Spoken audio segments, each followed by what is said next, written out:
This is WUSA 9 News at 4. Thank you for being here with us. I'm Lorenzo Hall. As we come on the air at 4 o'clock, there are some new concerns about the safety of students in Montgomery County Public Schools. So a new watchdog report finds the district failed to complete critical background checks on thousands of employees, volunteers, and contractors.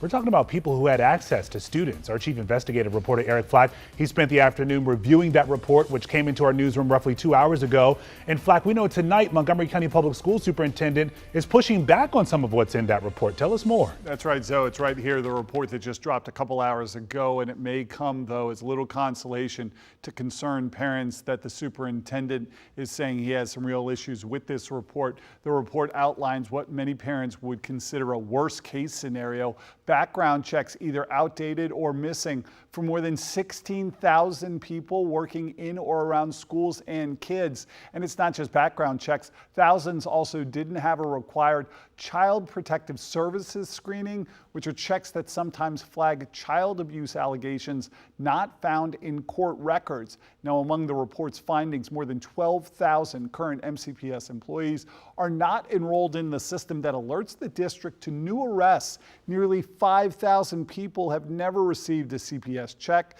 Contractors and volunteers in some schools began working with kids before getting any background clearance, and required child abuse prevention training wasn't being tracked or enforced. The Inspector General says MCPS had known about some of these failures for years and did little to act until now.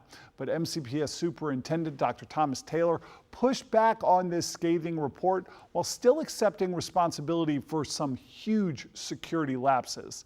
In a letter of response, Taylor wrote, "Nothing is more important than the safety of our students," and said MCPS is already taking action to fix this.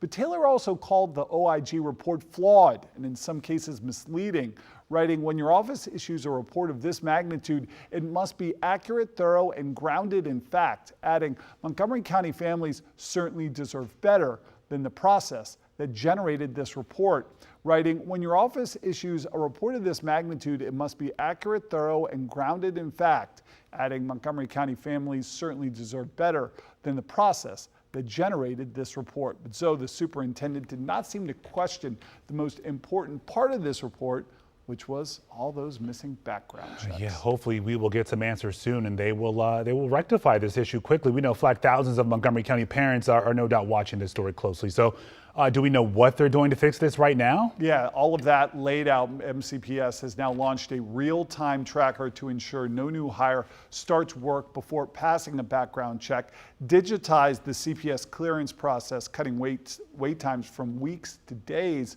They've also begun re-fingerprinting all staff not currently in the FBI's criminal monitoring system, something that should have restarted after the pandemic, but did not.